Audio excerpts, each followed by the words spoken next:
Hello everyone, and welcome back to Heirloom Scars. I'm Damien.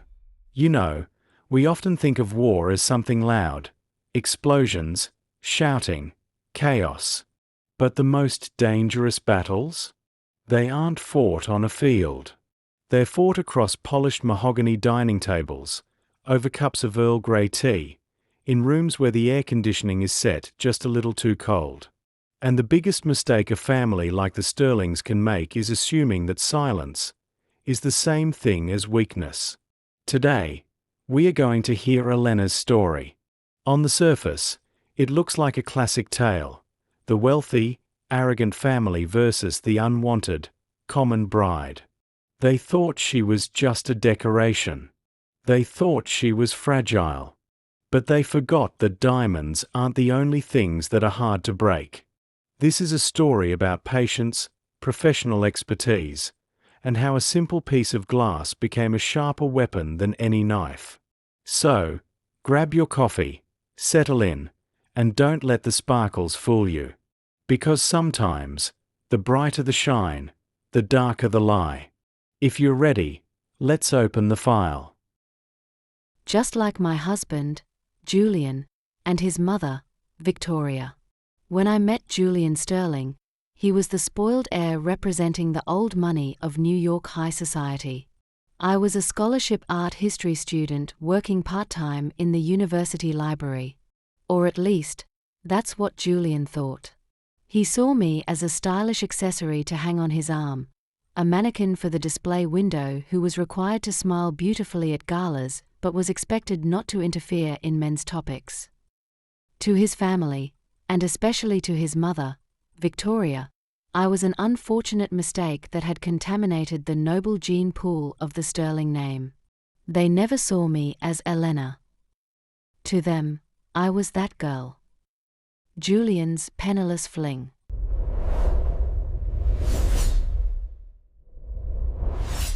Inside the box lay a choker made of massive, eye-catching green stones set in platinum, accompanied by heavy drop earrings and a bracelet. The center stone was, without exaggeration, a giant resembling a step-cut emerald of at least 20 carats. Under the light, it sparkled so wildly, so aggressively, that even the light from the chandelier in the room seemed dim in comparison. "Today," Victoria said, dropping her voice to a whisper, "and only for today, I will allow you to wear these. But do not forget, Elena.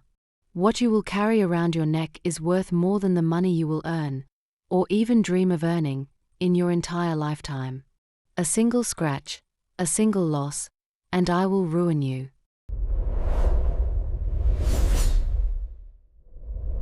There was no icy shiver. The stone was lukewarm. It was almost the same temperature as my skin. It had adapted to the room temperature too quickly.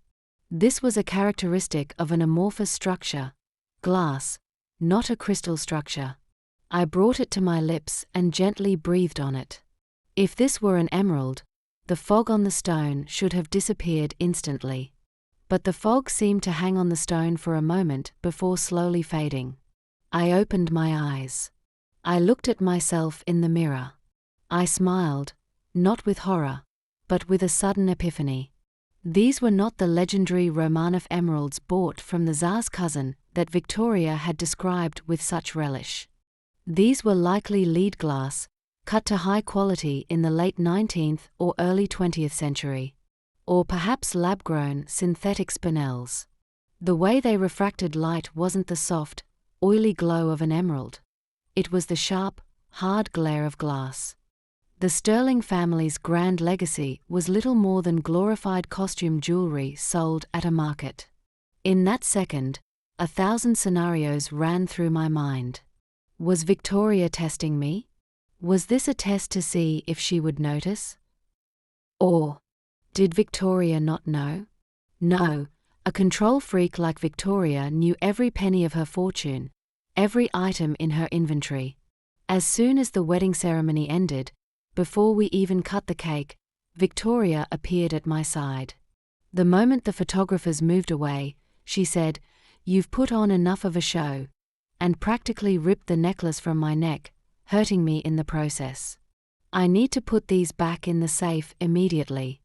They are too delicate to be left in the responsibility of someone as clumsy as you. I knew that necklace was fake. But Victoria didn't need to know that I knew. Not yet. I put that secret in my pocket, ready to drive it into the most deadly spot, right into her heart, at the perfect time. And on that day, under those false sparkles, the seeds of my true revenge were sown. 5 years. That's how long I played the role of the dutiful, grateful wife. While Julian withered in his mother's shadow, managing, or mismanaging, the family portfolio, I quietly built my own empire. I rose from a library assistant to the senior curator of the City Museum. I authored papers on synthetic gemstone fabrication that were cited in Geneva and London. I became an expert in spotting fakes, all while living inside one. The Romanov necklace became a ghost in our marriage. Victoria would bring it up at dinner parties, bragging about its safety in the bank vault, lamenting how insane the insurance premiums were. Insurance. That word was the key that unlocked the door to my revenge. It happened 3 years into the marriage. I was in Victoria's study, looking for Julian's passport, when I found the policy file left carelessly on her mahogany desk. I shouldn't have looked, but I did. There it was, Lloyd's of London.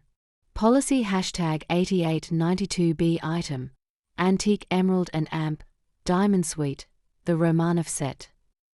Appraised value, $2,500,000. Condition, natural Colombian emeralds, minor oil treatment. My blood ran cold. Victoria wasn't just lying to society, she was committing massive insurance fraud. She was paying premiums on a ghost, likely having sold the real stones years ago to fund their lavish lifestyle, replacing them with the glass replicas I had touched on my wedding day. I took a photo of the document and put the file back. I didn't use it then. I waited. I waited until Julian made the mistake of thinking I was disposable. The end didn't come with a scream, but with a sterile meeting in a lawyer's office. Julian had found someone younger, someone less intellectual, as he put it. He wanted me out. The prenuptial is ironclad, Elena, Julian said, avoiding my eyes. He tapped a gold pen against the table. You leave with what you came with, which is essentially nothing. Victoria sat next to him, looking bored. Don't make this difficult, dear. You've had 5 years of luxury. Consider it payment for your services. They expected me to fight for the apartment, or a cash settlement. They expected the greedy girl they thought I was. I took a deep breath, channeling every ounce of sadness I could fake. I let my shoulders slump. I don't want the money, Julian, I said, my voice barely a whisper. I don't want the apartment. I don't want your stocks. The room went silent. Victoria raised a perfectly sculpted eyebrow. Then what? The wedding, I said, looking down at my hands. It was the only day I felt like I truly belonged. The necklace. The Romanov emeralds. They have a sentimental value you can't understand. If I can have them, I'll sign away my rights to everything else. No alimony. No court battles. I watched the realization hit Victoria. I saw the gears turning behind her eyes. She knew the necklace was a fake.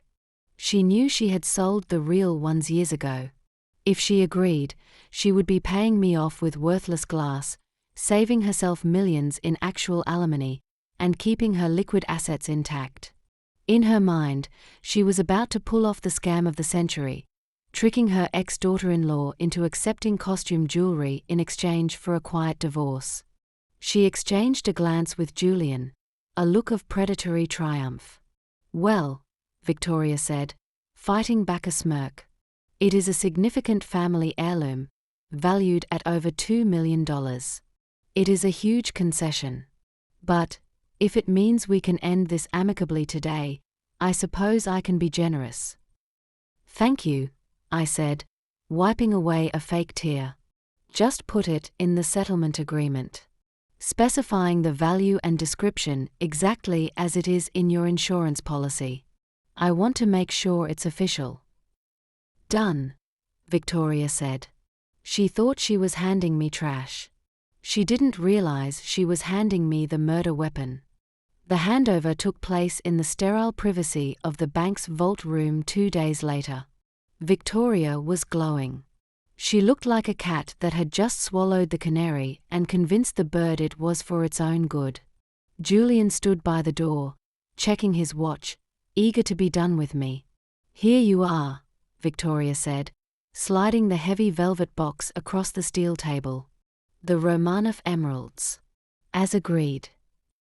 I opened the box. There they were, green, glassy, and utterly soulless.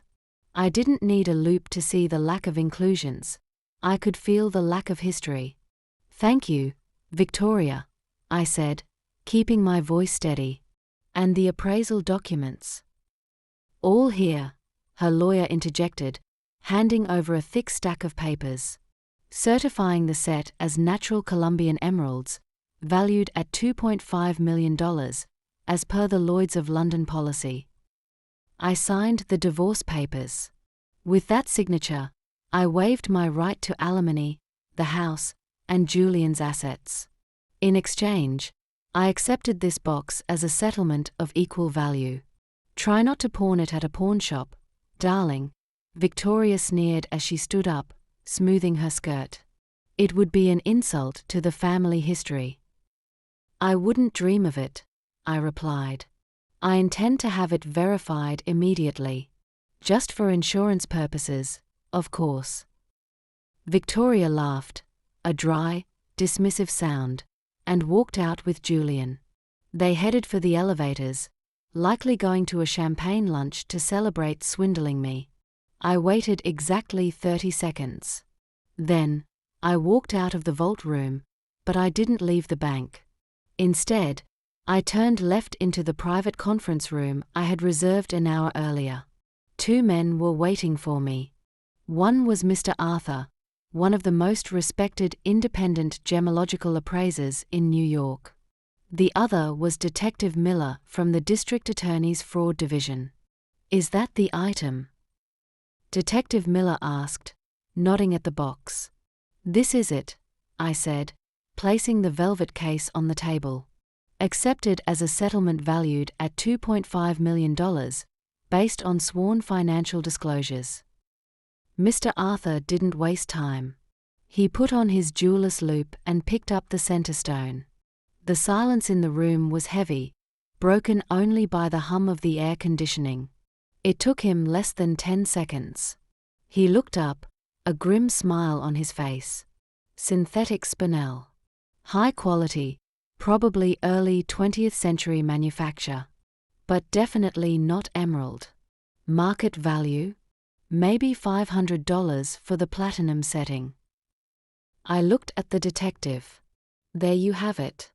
Either they just knowingly paid a divorce settlement with counterfeit goods, which is fraud. Or, the detective finished, picking up the insurance documents I had provided, Mrs. Sterling has been defrauding the insurance company for 20 years by claiming these were real. I smiled. The trap had snapped shut. Victoria thought she had played me. She didn't realize that by signing those papers, she had just confessed to a felony. Shall we go pay them a visit? I asked. After you, the detective said. Revenge, I have learned, is best served not cold, but with the precise, crushing weight of a legal gavel. The following morning, the sun rose over the Sterling estate, casting long, golden shadows across the manicured lawns. Inside, I imagined Victoria was sitting in her sunroom, sipping her imported Darjeeling tea, feeling lighter than she had in years. She believed she had just shed a parasitic daughter-in-law for the price of a worthless glass trinket. She probably thought she was untouchable. She was wrong. I didn't go to the mansion alone. I arrived in a convoy. The lead car was an unmarked sedan containing Detective Miller and 2 officers from the NYPD's White-Collar Crimes Division. Behind them was a town car carrying the lead investigator from Lloyd's of London, a man who looked like an undertaker and had even less of a sense of humor. We bypassed the gate intercom. The police badge pressed against the camera lens has a way of opening doors that even the Sterling name cannot keep shut. When we walked into the grand foyer, Victoria and Julian were coming down the stairs. Julian looked annoyed. Victoria looked scandalized. "Elena," Victoria hissed, clutching the railing. "What is the meaning of this? You signed the agreement. We are done. If you're here to beg for cash because you couldn't pawn that necklace." "I'm not here to beg, Victoria," I interrupted, my voice echoing off the marble floors. "I'm here to introduce you to some people." Detective Miller stepped forward. "Mrs. Victoria Sterling? I am Detective Miller. We have a warrant for your arrest regarding insurance fraud, grand larceny, and filing false legal documents." Victoria's face went from pale to a translucent shade of grey. "This is absurd. Julian, call the lawyers." "The lawyers can't help you with the math, Mrs. Sterling," the insurance investigator said, stepping out from behind the detective. He held up a copy of the settlement agreement she had signed only 24 hours ago. "You see, yesterday you legally declared, under penalty of perjury, that the necklace you gave this young woman was the Romanov Emerald Suite, valued at $2.5 million. You transferred this asset to settle a legal debt." He paused, letting the silence stretch until it was painful. "However," he continued, "our independent appraisal, conducted this morning, confirms that the necklace is made of glass and synthetic spinel. Value, approximately $400. Victoria tried to laugh, but it came out as a dry choke. "Well, clearly, Elena swapped them. She's trying to frame me." "We anticipated you might say that," I said, stepping closer. "That's why the handover took place in the bank vault, under their CCTV cameras. The box never left the frame until the appraiser opened it. There was no swap, Victoria. You gave me glass." I leaned in, ensuring Julian could hear every word. "So, here is your dilemma. It's a simple binary choice, really. Like identifying a gemstone." I held up 2 fingers. "Option A, the necklace is real, and you are right, and the appraisers are wrong. In which case, there is no crime. But we both know that's not true." I dropped 1 finger. "Option B, you knew the necklace was fake. This leaves you with 2 sub-options, both of which end in a cell. If you admit you knew it was fake," the detective interjected, "then you committed fraud against Ms. Elena by settling a multimillion-dollar divorce with worthless goods. That voids the divorce settlement and opens you up to criminal charges." "But," the insurance investigator cut in, his voice like a closing coffin lid, "if you admit it's fake, you also admit that for the last 15 years, you have been filing insurance claims and paying premiums on an item that didn't exist. You claimed the original emeralds were in the vault. We have records suggesting the real emeralds were sold at a private auction in Macau 14 years ago to cover your late husband's gambling debts." Victoria's knees actually buckled. Julian grabbed her arm to steady her, looking at his mother with horror. "Mom? Tell them they're crazy. You sold them." I had to," she whispered, the arrogance finally draining away, leaving a terrified old woman. "We were going to lose the house. I replaced them. No one was supposed to know. They look exactly the same." "They look the same to the naked eye, Victoria," I said softly. "But I told you on my wedding day. I look for the inclusions. I look for the truth. The fallout was spectacular. It was a domino effect of ruin. Because Victoria had admitted to the fraud, the insurance company didn't just cancel her policy. They sued for the recovery of all payouts and engaged a clause that allowed them to go after her assets for damages. Simultaneously, the district attorney charged her with insurance fraud. But the sweetest victory was the civil side. Because the divorce settlement was based on a fraudulent asset, the judge voided the agreement immediately. But instead of ordering a new negotiation, he issued a punitive judgment. Since Julian and Victoria had conspired to defraud me, the court ordered a full liquidation of assets to pay the settlement I was owed, plus damages. They lost everything: the Hampton house, the cars, the stocks, and, of course, the manor. Victoria pleaded guilty to avoid a lengthy prison sentence. She is currently serving 3 years in a minimum security facility in upstate New York. Julian is working as a junior sales associate at a car dealership in New Jersey. The last I heard, he was living in a studio apartment. And me? I am writing this from the library of Sterling Manor. The court awarded me the property as part of the restitution. It's quiet here now. I fired the judgmental staff and hired a new team who knows me as Dr. Elena, the curator, not that girl.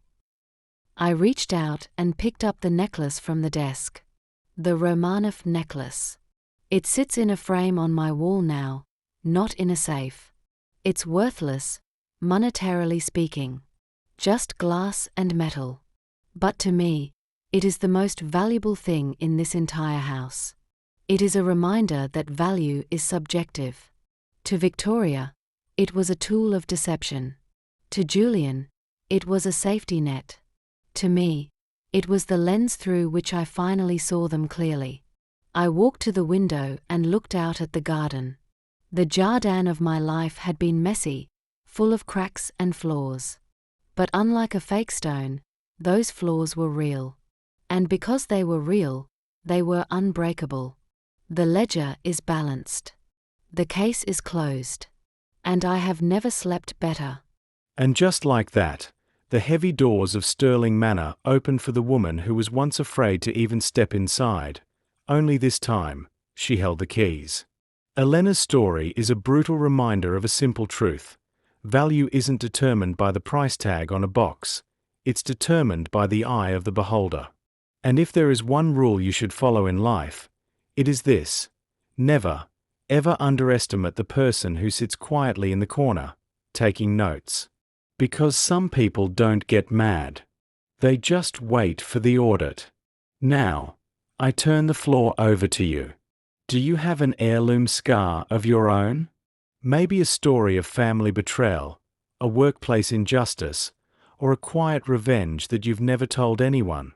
If you'd like to share your story, anonymously, of course, and potentially see it featured as the subject of our next episode, please reach out to us via the email or the submission link in the description below.